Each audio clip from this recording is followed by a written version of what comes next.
ગાંધીનગર જયારે મીટિંગ હતી આ જ વાત કરી હતી અમે.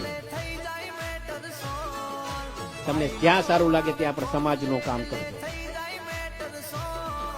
અને સમાજ છે ને તો આપણે છીએ. સમાજ છે તો હીરાલાલ સોલંકી છે. સમાજ છે તો પુરુષોત્તમ સોલંકી છે. સમાજ છે તો દિવેશ સોલંકી છે. આ મંચ પર બિરાજમાન અમારા સુરતના કોઈ કઈ રાજકીય મંચ છે નહીં, પણ જરા વિચારો, એક જ સમાજ બે ઠેકાણે હોય. એક સમાજના લોકો બીજા પક્ષને આપે, એક સમાજના બીજો બીજા પક્ષને આપે. સાબિત શું કરે છે? આ ઘણું શીખવા જેવું છે. આપણે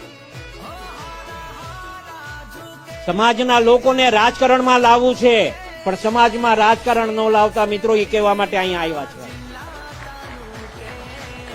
કોઈક આગળ વધતું હોય, કદાચ તમે એને મદદ કરો ન કરો એ ચિંતા ન કરતા, પણ એને પાળવાનું પાપ ન કરતા.